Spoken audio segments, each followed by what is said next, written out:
everyone. What's emotional eating? Is there a correlation between emotional eating, compulsive eating, and perfection? How did tonight's guest help me overcome my cheese addiction? And any of you who know me know that that's about as close as a miracle as I've ever witnessed. Super excited to talk to her tonight.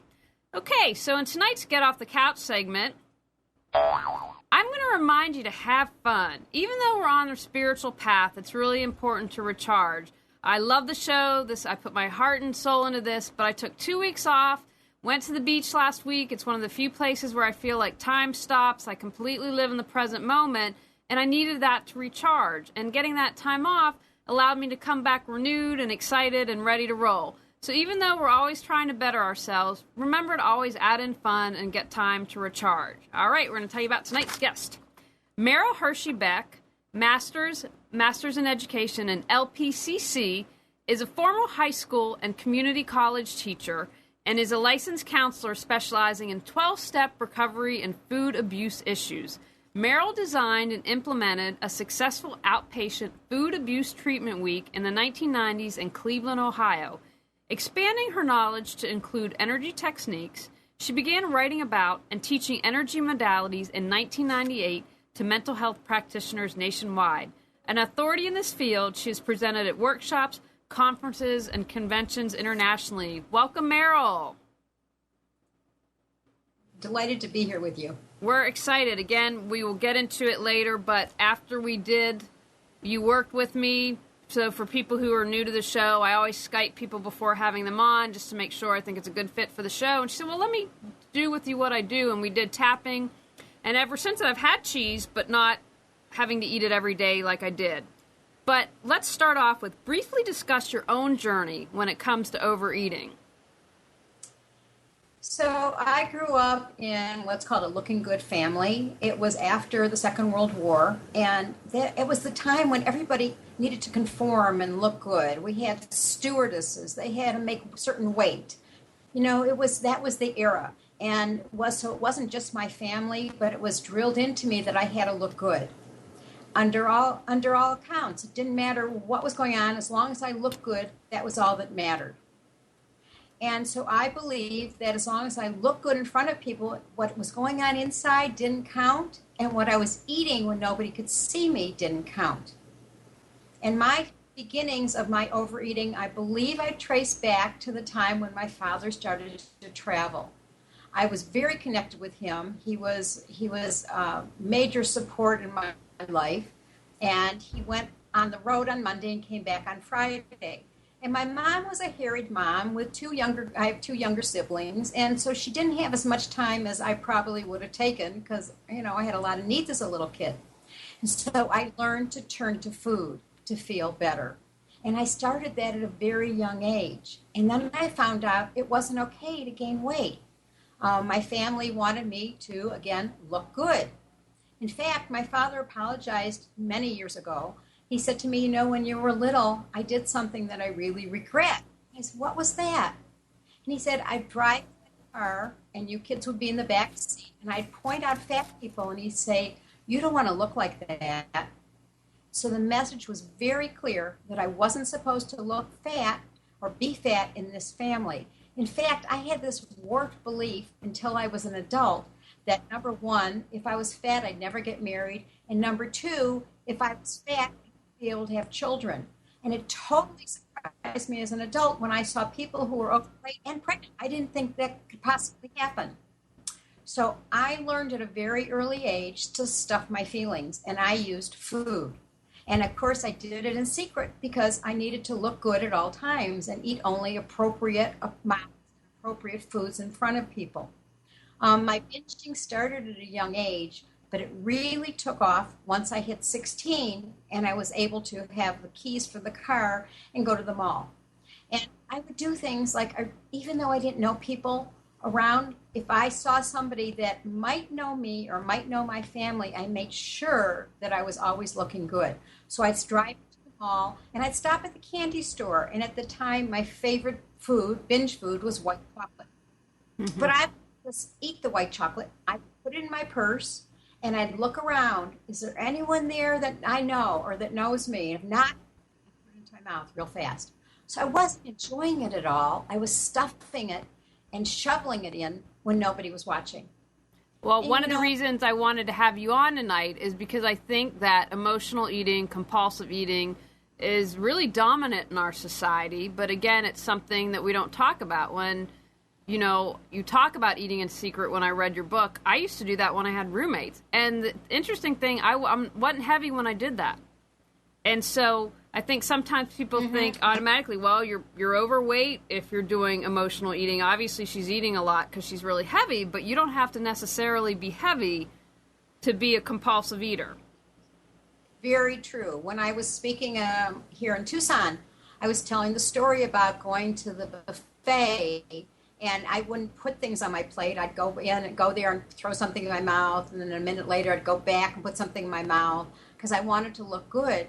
And she said, oh, I'd go through the buffet line, at a party.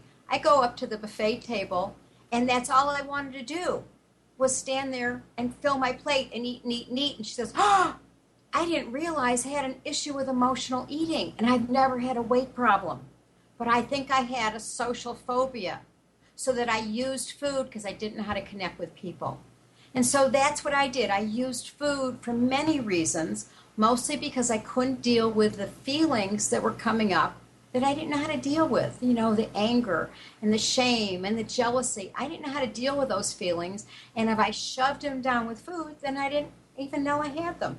So when people would say to me, how are you? I'd say, oh, I'm fine.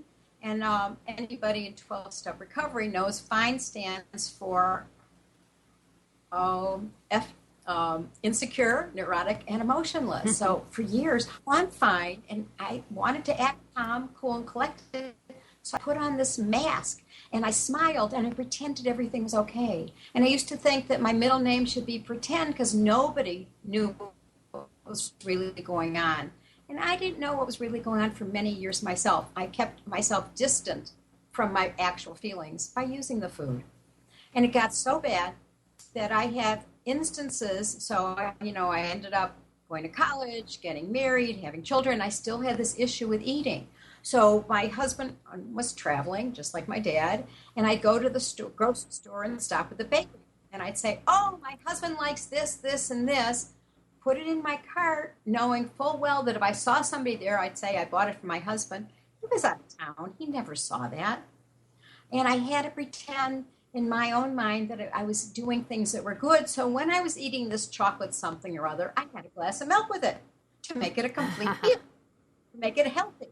I used to snicker when people said they binged on M&Ms because I said, oh, my goodness, that's a waste of calories. At least I had the peanut M&Ms because of nutritional value. So there was so much rationalizing and convincing myself that I looked good in front of other people. And I believed that if I were to eat what other people saw me eat, I weighed 10 pounds. I was such a public dieter, but in private, I binged a lot. And it got to the point where the binges were absolutely killing my stomach. And I'd feel so sick. And I couldn't stop once I started. I'd feel so sick. I'd curl up in a fetal position, chew a few Pepto-Bismol, pray that the pain would go away. And then when it did, I'd get up and eat some more. And that's totally being out of control with food. So I really understand that. And your listeners may not be at that point. There's a whole long, I can't think of the word. Between the ones, as far as I got, eating and eating and eating. And then there's other people that use food in ways that food isn't really meant for. And that doesn't happen all the time, but it happens sometimes, and they might want to pay attention to that.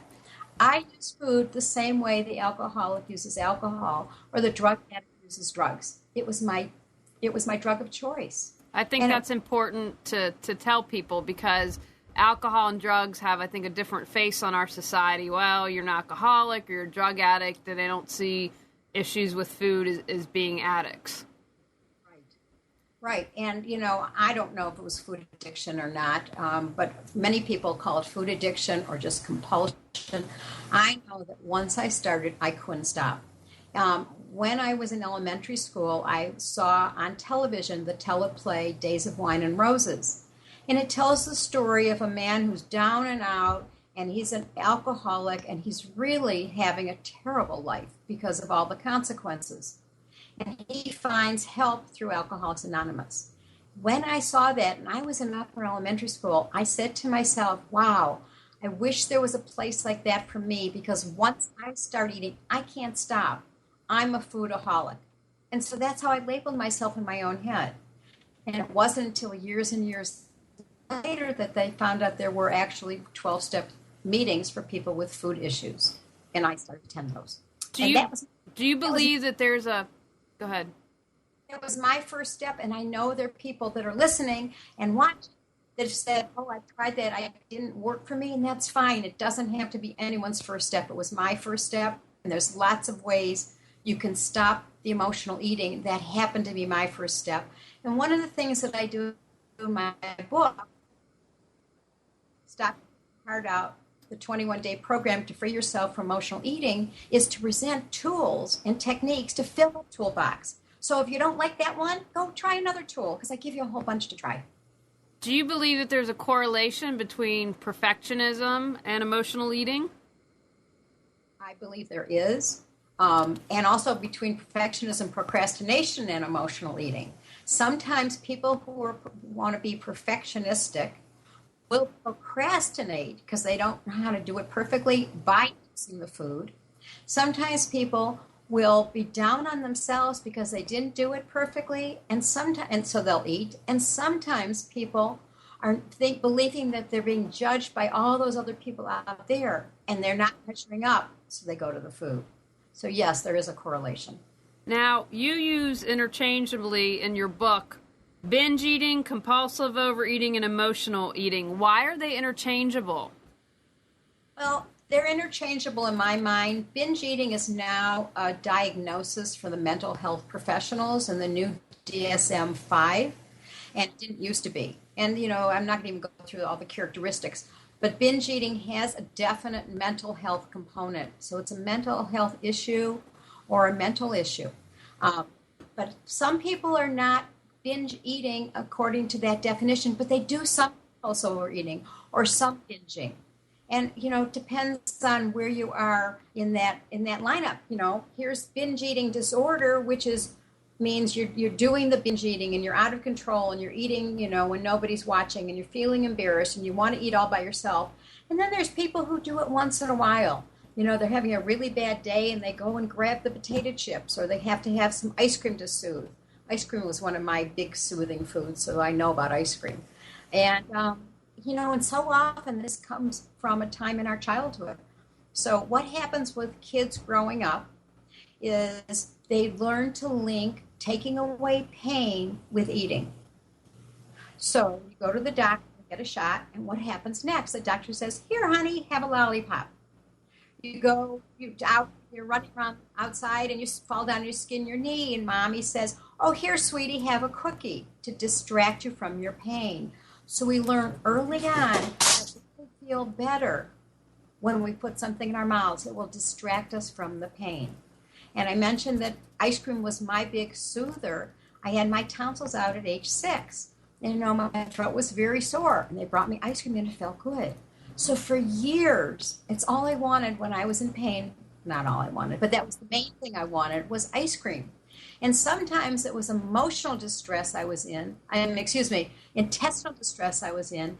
And eating ice cream made me feel worse, but it didn't matter. My brain still said, ice cream's going to make you feel better. And so I'd go for it. So we often hook up certain foods with what happened with us when we were kids. And we also often hook up foods with family customs and traditions and religious traditions and family celebrations. So food's linked up in lots of different ways. Some people believe it's a harder addiction to give up than the alcohol or the drugs. And what they say in AA is, what people who go into AA say, you put the tiger, the bottle, in the cage and you throw away the key. But when you go to 12-step programs, and there are many, for food issues, they say you put the tiger in the cage, that is the food, and you have to open up the cage 3 times a day and let that tiger out and get it back in without getting scratched.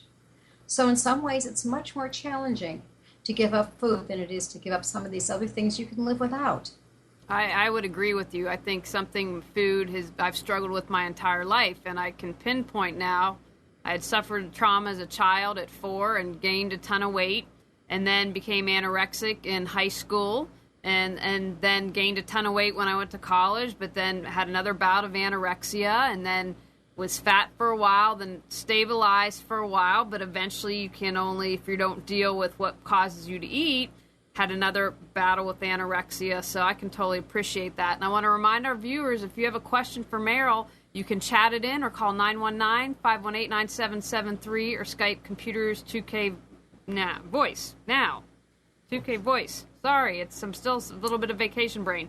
Now, if someone out there, Meryl, is watching and wondering if they have a dependency on food, what questions can they ask themselves to see if that's something maybe they need to explore further? So in the beginning of my book, I have a whole range of questions, and I'm not going to really read all of them, Julie, but some of them are, do you use food when you have emotional issues? Do you use food when you're feeling stressed? Do you use food when you're physically not hungry? So for me, I remember eating a big meal and then 15 minutes later saying to myself, oh, I'm so hungry. And how can that be? That was not physical hunger. It was emotional hunger, and I was going to the food to solve other things rather than what food is meant for, which is for nutrition as well as for enjoyment. And I use food for other things, to block feelings, because I felt empty. I use food to fill up, and I use food to numb out. I read somewhere that men use food, the overeaters and the emotional eaters, men use food to numb out like we would use drugs. And women use food to fill up because we feel empty inside. And I used it for both reasons. Oh, that's very interesting. And so I would use the term zone out, but over the years, when I've emotionally eaten, I could do a whole pint of Ben & Jerry's, be gone like that, and it was like someone else was there. I don't know if I was completely out of my body. I would say one thing, the more in my body I got and the more I dealt with things, that helped with the addiction. But what's going on when we consume a bag of chips and don't even know it, or a pint of ice cream? What are we doing then? So what happens is, if we were to draw a stick figure, okay, here's the head and then the arms and the body. What happens for most of us is here's the head and here's the body here, and they're not connected. So your head is saying one thing, it has no connection to your body. We go into trance so often. It means our body and our heads are not connected. And trance, people think of as being like hypnosis, but it's not deep hypnosis, like, oh, okay, wake up, we go into trance all the time. We're on the highway driving a familiar route, and all of a sudden we look around and say, where am I? Because we were in a trance. And we go into trance so often with the food. I can't tell you how many times I personally did this, and my clients tell me they did it. They're sitting in front of TV, they're eating popcorn, and they look down, and the bowl's empty. How did it get empty? I don't remember eating it. Or the ice cream. I don't remember even eating that. There's one woman I remember who would wake up in the middle of the night, and she couldn't remember if she was really eating or if she was dreaming about it, and she'd have to feel her mouth and see if there were crumbs, because she was so used to getting out of bed at night, almost like sleepwalking, and coming back in bed and having crumbs all over her mouth. So we're in trance, and we break the trance by becoming aware. We break the trance by bringing our head and our body into alignment. And so what could be perhaps an exercise or a suggestion for someone to be more conscious when eating? The first thing I would recommend is to just become aware of your breath, because awareness starts anywhere. And for me, it's always easiest to start with the breath. And then you're more in your body when you're aware of, you don't have to change. I always do an exercise with clients. You don't have to change your breath. I have them close their eyes. Should I do this right now? Absolutely. So anybody who wants to participate, unless you're driving a car, doing something else where you can't close your eyes. And this will be recorded, so, if you're doing something like driving or whatever, you will have a chance, so no worries. And so just close your eyes and allow yourself to wiggle around in your chair, if you're sitting down in a chair, and focus on your breath. What that means is be aware. Start to feel the breath as it comes in. And you don't need to change it. I just want you to bring your awareness, bring your consciousness to your breathing. Is your body moving? Is your belly rising and falling with the inhale and exhale, or perhaps your chest? And if it is your chest, you might want to start bringing that breath down deeper into your belly. And we're not going to go through that whole procedure now, but it's bringing your breath down to your belly means if you had your hands on your abdomen and you inhale, your belly will inflate just like a balloon. And when you exhale, your belly deflates. And do you hear any sounds as you're breathing? What is it you're feeling as the breath goes in and goes out?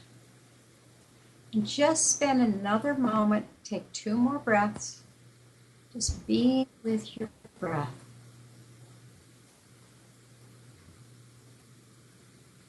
And then when you're ready, come on back and open your eyes.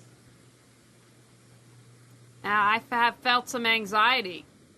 Okay. And we can do lots of things with anxiety. I'm wondering, eventually, I'd love to be able to do a tapping demonstration with everyone, and you'll let me know if that works out for your schedule. Oh, absolutely. We can do that. Why do you want to do it now? But I'd like to kind of share my perspective and talk a little more. So, well, first of all, you're a little bit, you combine EFT, RITT, but maybe you can talk a little bit about that and how yours different. And I want to tell you, because I was amazed by this. And maybe I went through it 2 or 3 times. It wasn't a lot because you asked me how I felt. I'm not kidding when I say that I had to have cheese, and usually melted cheese, or whatever for me had to be warm melted. I mean, my friend teases me. He's like, you're ordering a quesadilla today because it has cheese. But the fact, I mean, like we eat pizza, but I don't have to have it. So anyone who's struggling with this, it's phenomenal. And so maybe you can talk a little bit and then we'll do a demonstration, but what it is and EFT and WRIT and how you've created your version. Okay. So I want to mention this because it fits in. So I wrote this book, Stop Eating Your Heart Out, the 21-day program to free yourself from emotional eating. And it tells my story, but more importantly, it gives lots and lots of tools so that you can recover, so you don't have to do the emotional eating, so that you have a toolbox filled with tools. But when I went to write the book, I thought I was writing a book about energy techniques. I mentioned that I was involved in 12-step recovery, and I loved doing that. I was a teacher. I was an English teacher, high school English teacher, and taught math, remedial math at a community college, and got involved in 12-step recovery and started sponsoring a lot of people. And that meant I was helping them. Whenever they called me, I would give them whatever it is, whatever tools were working for me. I never offered anything that I wasn't doing for myself. And I was sponsoring a lot of people, and they were getting better. And I decided I'd go back and get my master's in counseling. So I have a master's in reading and a master's in counseling, and became a licensed professional clinical counselor in Ohio in 1990. And I was a traditional counselor, talk therapy, and, people were feeling good, et cetera, et cetera. And I realized that people were coming back each week. Well, they had a great session, and things were cleared up, and then they come back the following week, and they'd have the same issue. And I became interested in finding out what was going on. I had a friend who could see energy, and he said what was happening are people's energy fields had holes in it. And they got filled up during the session, but it leaked out. And I started becoming interested in learning about energy techniques. And so I studied in 1997 or 1998 different energy techniques. It's called, the broad field is called energy psychology. And I started out by learning thought field therapy, which is Roger Callahan's technique. And do you think your listeners want to hear how that even started? No, I think maybe I'd like to concentrate on what you're doing and just kind of how you've created your own thing. Although I'm going to see if I can get him on the show as well, too. That's a great suggestion. And then I learned EFT, which is Gary Craig's technique, and it's pretty much based on the same thing. And what these techniques do is tap or touch acupressure points to release physical and emotional pain. It was believed at that time as what we were doing is just like the acupuncturist puts needles into those points, we're tapping, we're touching those points, and it's moving the energy, it's moving the chi. What they're finding out now, because they're doing more and more research, Dawson Church and David, oh, sorry, David, you're a friend of mine too. Feinstein, sorry, couldn't think of his name for a minute. Doing lots of research, and what they're discovering is the tapping is actually rewiring the brain. Because when we go into trauma, we go into fight or flight response.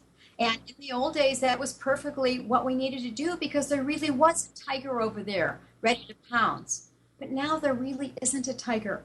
And when we're tapping, even though we're feeling the trauma or the anxiety, we're telling our body that everything's okay. And so we're rewiring our brain with those traumas.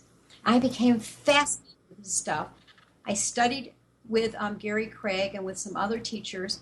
And then my associate Robin Trainer and I took it out and started teaching mental health professionals from 1998 to 2002, I think, trauma techniques and using these tapping techniques to release trauma in the body. And I was so excited about it that I used it with all of my clients. And my clients mostly were 12-step recovery people, and they had a belief in a higher power. And they said, oh, this is fabulous. I really love this stuff. But where's the spiritual component? So Robin and I created WRIT, Rapidly Integrated Transformation Technique, which includes the spiritual component. It brings in God, higher power, universe, love, whatever word people want to use. And also uses, so it's different, a little different than the EFT, which basically taps on each point and with a phrase such as, feeling this anger. And ours has a script that goes with it. And so we tap on different points and release different emotions from different points. And then when we're complete with that, we bring in a positive emotion, joy, love, peace, whatever, and we tap that in. So people say things like, wow, the first time or the first or second time through, I got rid of the craving, and then when we brought in the positive, I just got so energized. So the people are really liking it, and we use it a lot for cravings, or we can use it for the anxiety you were talking about, or any other emotional discomfort, because people who are emotional eaters, that's what feeds it. If you're feeling stress, if you have a lot of anxiety, if you're feeling angry, if you're feeling shame, you go for the food. Isn't it wonderful that we now have a technique to use? We can tap so we don't have to go to the food. It's phenomenal. Do you want to do a demonstration right now? Okay, yeah. So I'm going to let you choose. We can either do Diet Coke, which I affectionately call Diet Crack, or sweet. I'm easy. Okay, so let's see what the numbers are. And I'm going to ask the listeners too, just to imagine you have something in front of you that you crave. Okay. So if you had the Diet Coke in front of you right now, what's the level of craving if 0 is none and 10 is high? Oh, probably 8. And that's probably a good number to do. But what about if there was something sweet in front of you? What would be the craving? Oh, I'd probably give that a 9. Oh, okay. So we're going to do the sweets. Okay.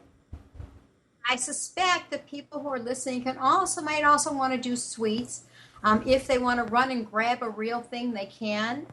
When I do live demonstrations, I bring sweets and I bring chips with me so that we have them live. And I'm finding that people using their imagination, it still clears it.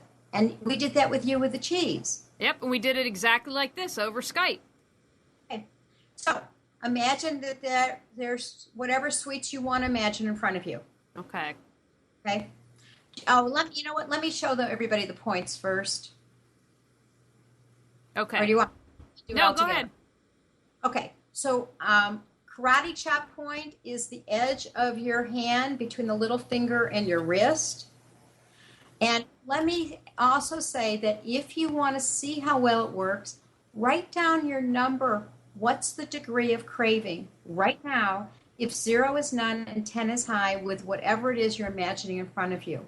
And the reason I'm saying that is very often when we're finished with the tapping, we forgot, oh, what was the number? Or say, oh, it wasn't that bad. So if you see it in front of you that it was an 8, or in your case a 9, you'll remember. So write that down, and because it also often changes just by touching the points now, it sometimes will go down. So this is the karate chop point. We do the heart point, which in the U.S. Pledge Allegiance right at that heart point. The heart point, if you poke around, this is a lymph drainage spot, and when you go, ow, ow, you find it, and you'll be rubbing around in a circle. If you're wearing a pacemaker, please use the right side of your chest. Then we tap the top of the head, the crown, and I usually tap all around. The inside edge of your eyebrows. So over the bridge of your nose, where your eyebrows begin. Under your eye.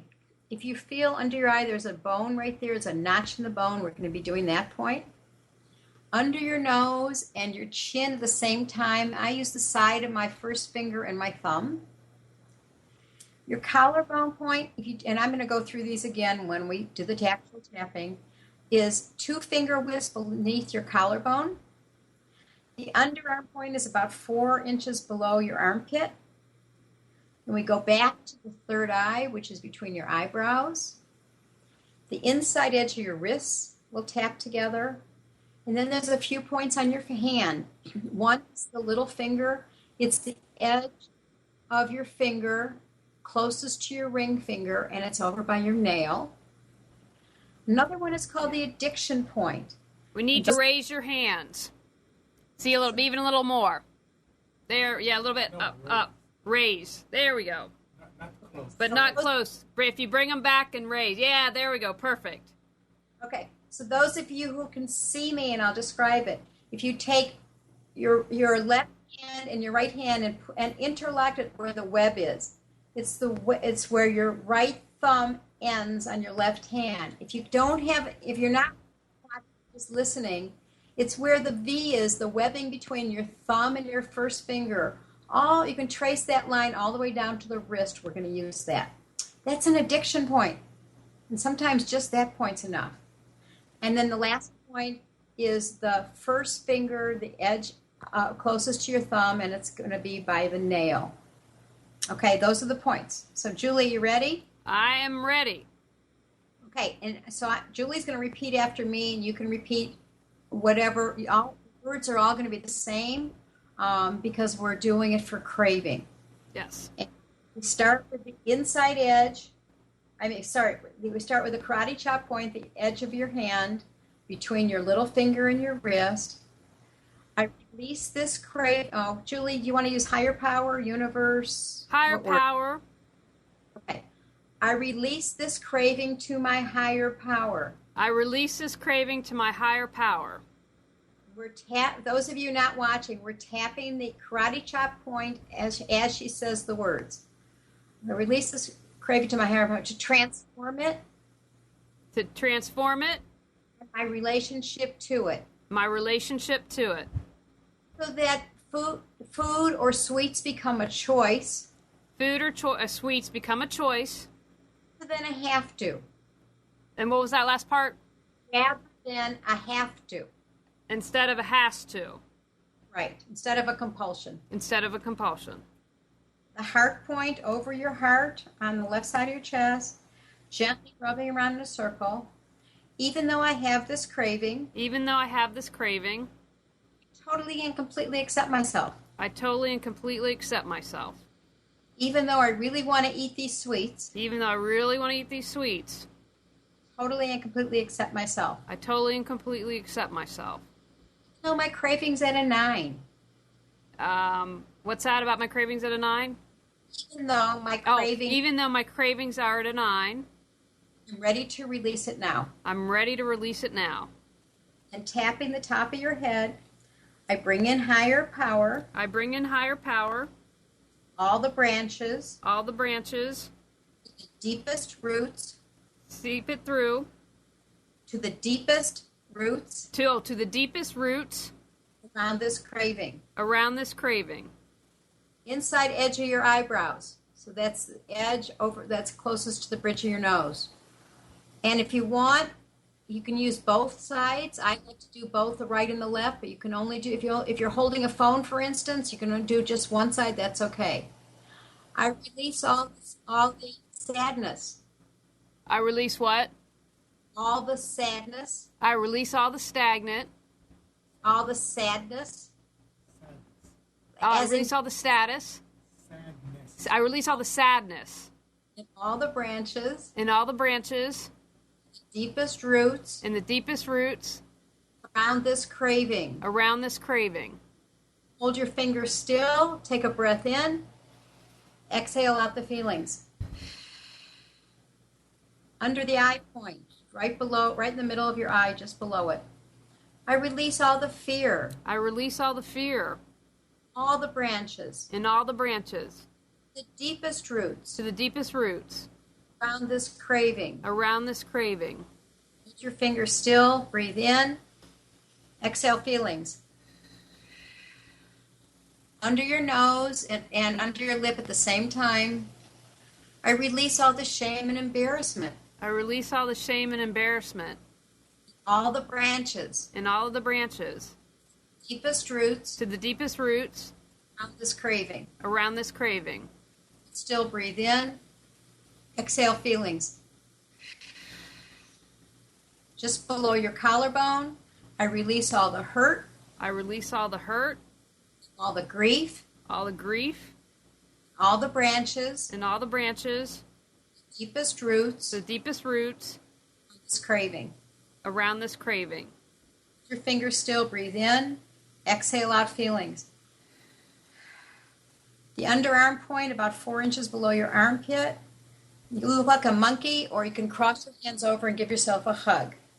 I release all the guilt. I release all the guilt. All the branches. In all the branches.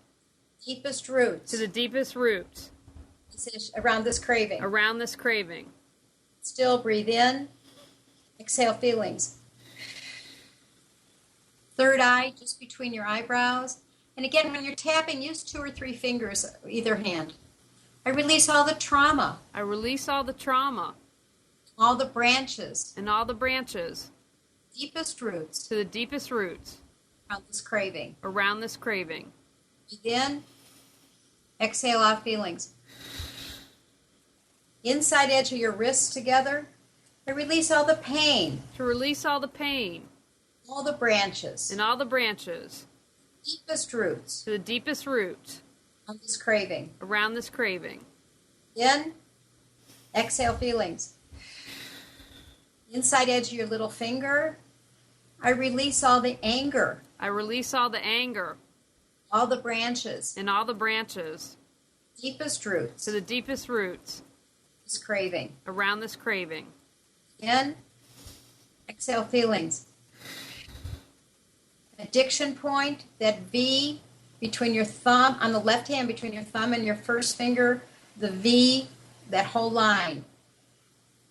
I release any addiction. I release any addictions.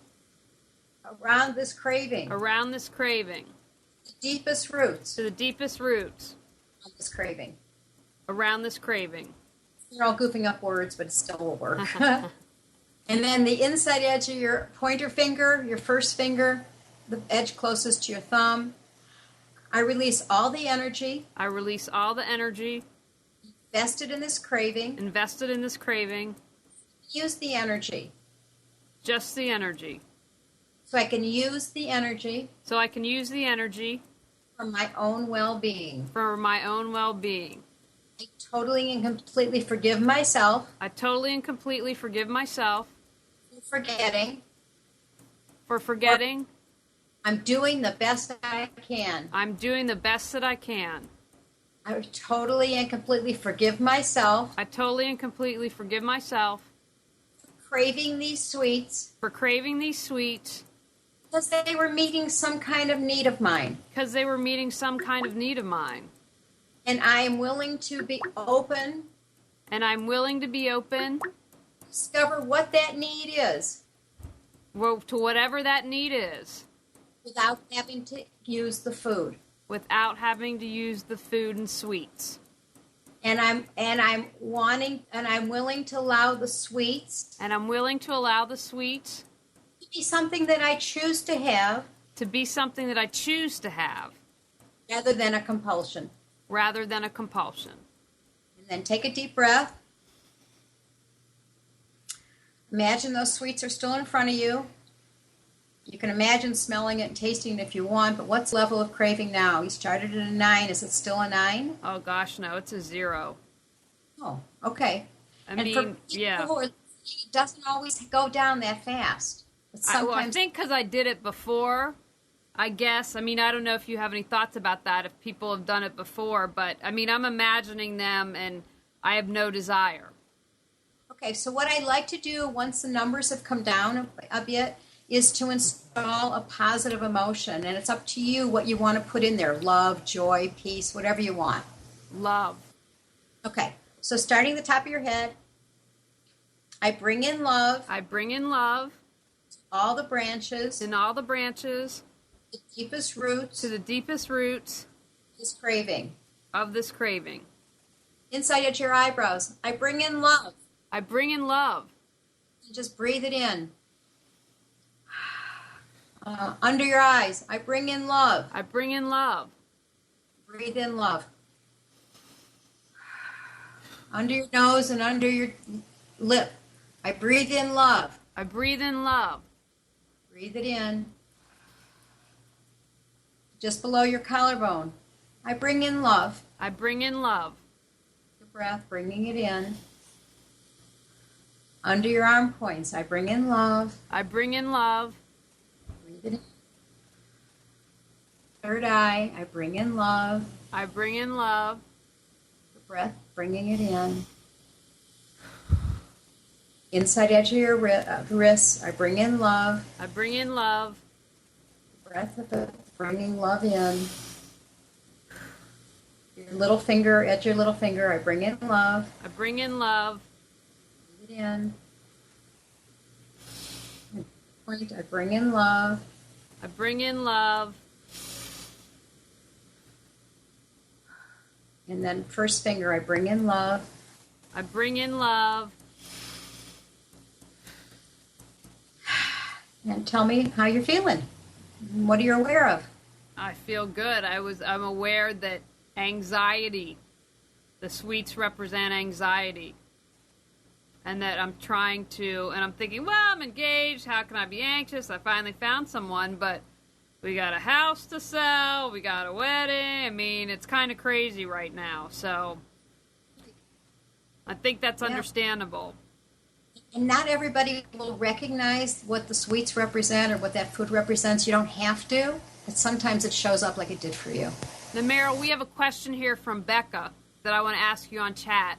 She shares my cheese issue and sweets as well. She feels worse about herself because she knows she's consciously choosing the wrong foods but can't help herself. She thinks this is where the emotional eating part comes in because she has no willpower.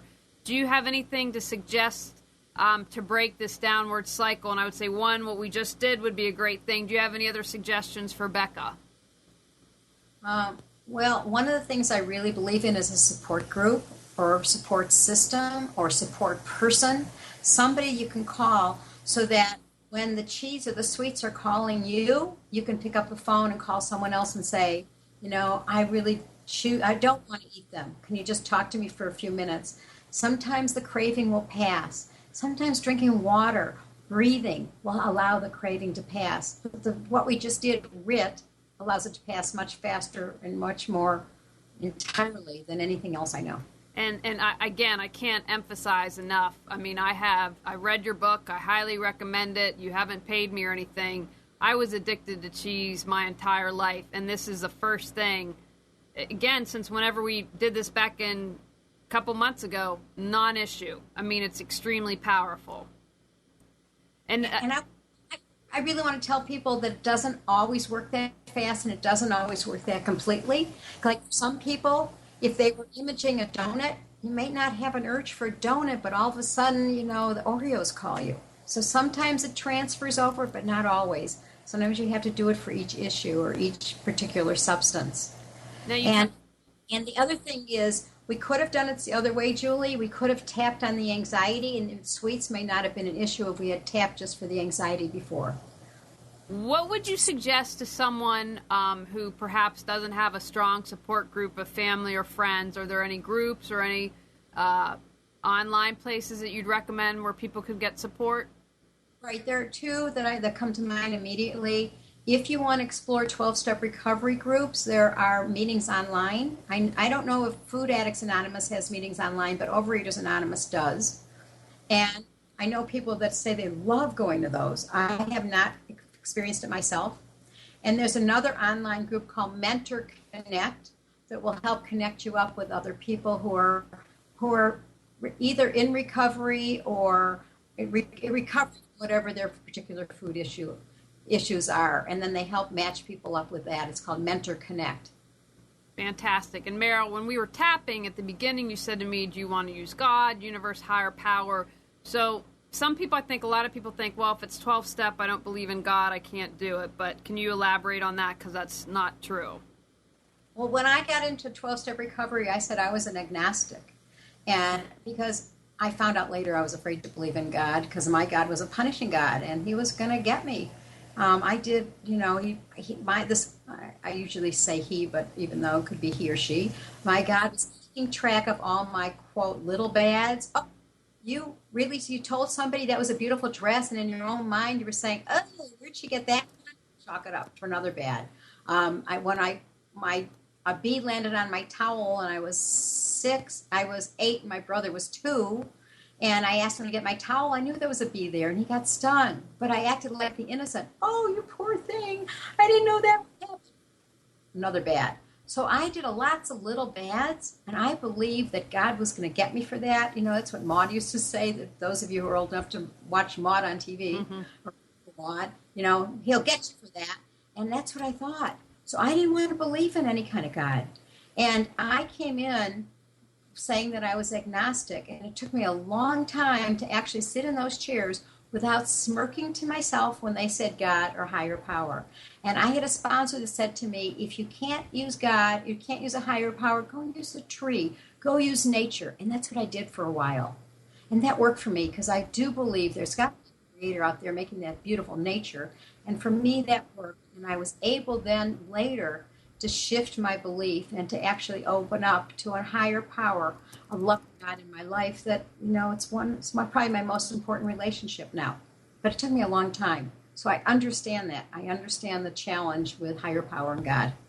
And we have a nice comment here from Erin who says she's been using guided meditations from OrenandDeben.com called Body Beautiful, and also using the affirmation that I deserve the best. And she said those seem to help. Oh, great. So that brings up something I just remembered. One of the things one of my sponsors told me to do years and years and years ago is every day, and I'll tell you, my listeners, do it if you can. Every night, look in the mirror and say to yourself, I'm a beautiful person both inside and out. And I did it for the first umpteen months, and I went, I'm a beautiful person both inside and out. Gagged me because I didn't believe it. But eventually, I started to believe it. But it took a long time. So affirmations are really interesting. If you can believe it, and any part of you believes it, hold on to it. But if you don't, what are you really saying? Oh, I'm saying these words and I'm not believing them. And we can tap with those too, so that we can believe some of these affirmations that we want to make true for ourselves. What do you think of diet? Well, okay, there's two ways of thinking about it. One is, there are many food plans out there. Sometimes you call them diets and sometimes you don't, that really are about healthy eating. And people can actually follow any food plan or any diet and still get the tools that I provide in my book to stop the emotional eating. So if you go to a diet group, Weight Watchers or any other groups, and they're given a plan, and you go back the following week and they say, well, what happened? You say, well, those potato chips, they were calling me. They had candy, I just couldn't help myself. And I give you tools in order to follow any food plan or any diet. Then there's the group that's called the intuitive eating group that I really believe in, because they believe that there's no bad foods, that our bodies will regulate themselves. And that if we can tune in enough to know what our bodies are wanting in that moment and then stop, before we're actually full, that's a really healthy way of eating. I haven't been able to master that. I have a friend who owns the Eating Disorder Treatment Center here in Tucson, Marisol Eating Disorder Treatment Center. And she said that's the last thing that people are able to learn. And I've been in recovery for many years. I still have a lot of trouble knowing when I'm full. So I am better planning a meal, knowing portion sizes, choosing what for me is what's healthy, and following that kind of food plan. And someday I want to do the intuitive eating, but it hasn't worked for me yet. It doesn't mean it's bad. It means that other people can do it, and I haven't gotten to that place yet. So diet some people. And for some people, diet set them up for restriction, and you can't do it. So if you're somebody that can follow a sensible food plan, do it. And if you're not, and it's going to set you up for overeating, then take a look at those books on intuitive eating. Maybe they're calling you and they have, just an absolute prescription for you that will work. Now, I love in your book how you talk about spirituality and spiritual growth and how that's important. Why did you include that? So as I mentioned a few minutes ago, I did not have a belief in God. I said I was agnostic when I started my journey. And for me, it changed. And, I'll give you just a little snippet of how it happened. So I was raised Jewish, and the meetings I went to were all in churches, and they had pictures of Jesus, and they had crosses. And in my mind, this 29-year-old woman's mind said, uh-oh, they're trying to convert me. I don't know where I got that idea from. I know that it had been an idea that I'd had for years, because in third grade, when I went to school camp, there were Vesper services, and in my diary I wrote, I didn't sing or pray because it's against my religion. Vesper services are for everybody, but I didn't get that. So I had this fear that out there, other religions were trying to get me, trying to convert me. Finally, after I'd been in the program for a couple of years, actually, I heard a man speak. I went to a retreat, and it was a weekend intensive, and he said, I was born Jewish, and God loves me no matter what. I went, oh, really? I thought I had to be good to get loved. And little by little, I started allowing the concept of higher power, because I couldn't say God for years, to come into my life. That there's a loving higher power that actually can help me. And some people prefer to say higher self, and that's okay. But it's something that's bigger than this little bitty body person that we are. It's something bigger than that. And that's why I include spirituality. And in the book, I also bring in things that I relate to spirituality, the prayer, the meditation, and also what this other person said, the visualization. Because for me, doing a visualization is a way of putting it out to the universe and allowing my higher power or my higher self to bring it to me. And the same is true with affirmations. Now, you're also a fan of journaling. Why? Well, when we're stuck in our head, it's like the hamster, we're going around and around and around and around. When we put it on paper or using the keyboard, whichever works for you, I still like paper, journaling and paper. We start out with one thing, and very often it opens us up to a thought just beneath the surface that we wouldn't have gotten just using our own brains and our own minds. It opens us up to realizing things. So my story is that I ended up going into therapy once I got into 12-step recovery, which led to therapy. I never tried therapy. I believe that I had a 50-minute session, and if I opened up like that, it was like a Pandora box, and I don't know if I could shut it back up and walk out of there in 50 minutes. So I would learn lots of tools and techniques from my therapist, and I'd go home and I'd journal, and I'd write, and I'd cry, and I'd sob, and I'd write. I take it back to my therapy session the following week and tell the therapist what I had written. The journaling was a huge piece for me, and I still use it because sometimes I am blocked in what my head's telling me, and it's a way for me to get unblocked, to find out what is just beneath the surface. Like if food's calling me, and it doesn't usually, but sometimes it still will.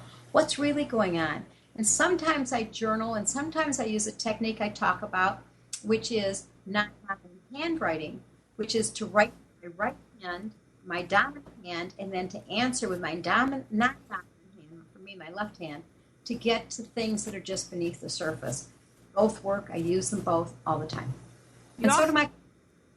you also talk about being aware of our energy level. Why is that important? So one of the things that we talk about is halt. Don't allow yourself to get too hungry, angry, lonely, or tired. Those are all triggers for overeating, for emotional eating. When our energy drops, how often do we open up the cupboard and say, what can I have now? Oh, let me grab a candy bar, a cup of coffee, an energy drink. If we learn to be monitoring our energy and periodically through the day say, what's my energy level? If 1 is very, very low and 10 is as high as it can be, what's my energy right now? And then as it starts to drop, you can do some techniques, and there's lots of energizing techniques in my book and in other books that will help bring your energy up so you're not so tempted to go grab and eat that first compulsive bite that will take you on the next binge, perhaps. It did for me. Now, Meryl, there are 2 questions I like to ask each guest. The first one is, what would you say to someone who's struggling right now? Maybe it's not only a food addiction, they've lost their job or going through a divorce or just in a really tough place. What advice would you have for them? There's a slogan that I like that helped me get through lots of tough times, and which is, this too shall pass. You know, and the other is to write a gratitude list. So when we're going through a tough time, or when I go through what I call my piss poor mood, you know, and just things just aren't working out the way I want, I take out a piece of paper and I write a gratitude list. Very often I do that before I go to bed. And sometimes I do it when I wake up in the morning, and it changes my outlook toward the whole day. And the gratitude list can be for little things. Look, I have 2 hands. I have a mouth. I have a voice to use. I have eyes that see. I'm able to sit comfortably in this chair. I have a computer. Whatever it is, you know, that you can be grateful for in the moment can help elevate your mood. It can be a mood alterer for you rather than using the food. Okay, and I'm all about getting off the couch. So what one step can people, you've given us a lot of great information tonight, one step can people take right after the show, before they go to bed, or in the morning to reawaken their brilliance? Well, I mentioned already the gratitude list, and I also mentioned the mirror technique.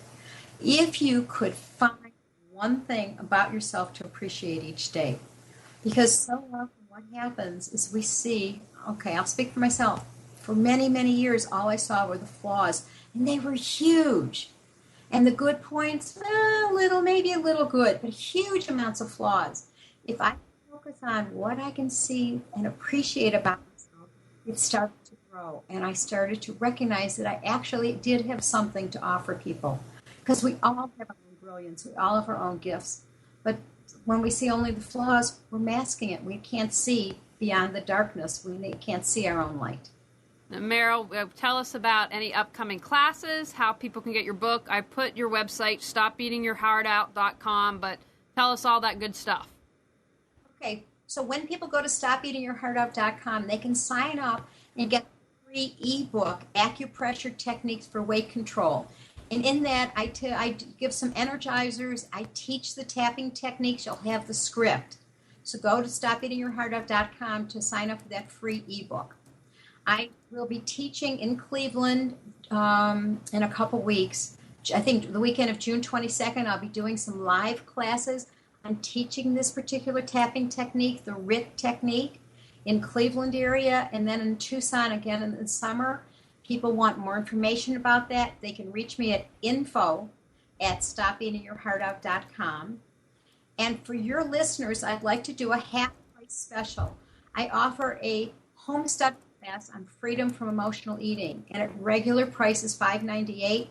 And your listeners can get it if they go to stopeatingyourheartout.com/shop, SHOP, go to the link for freedom from emotional eating home study, and put in the promo code SPRING, SPRING, and you can get it for half price. And what that course consists of are recorded calls on 5 calls plus a bonus call, plus a workbook to use. There are 4 different videos, including the WRIT video that shows the viewer, shows the people the points to tap doing WRIT. And several other audio files, including a meditation, a guided journey to find your inner child, and another meditation to do conscious breathing. So there's a lot, of course, and they can get it now for half price just by listening to the show. Fantastic. So that promotional code again is SPRING, and if you listen to this again, and again it's going up to YouTube and everyone else tomorrow, the code is SPRING if you want to do that. Thanks, Meryl. It was great having you. And again, I've done the tapping. It works. And I've read the book. If you're looking for more deeper work, there are lots of tools for your toolbox to help you with that. And I want to remind all our viewers and listeners that our next Get Off the Couch online class is to Finding Your Passion. We've got a special promotional price, only $20. No excuses. We record it. You got to watch it for up to 7 days. So if you're trying to figure out what your passion is, or you're passionate about something and lost it, come and join us. We've got 3 nationally known and passionate experts who are going to teach you to find your passion again. Because what a better world would we live in if everyone was doing what they were excited about and passionate about. You can find more information at Reawaken Your Brilliance, or look right here to the left under events, and we'd love to see you there. All right, everyone. We'll see you here next week. Bye now.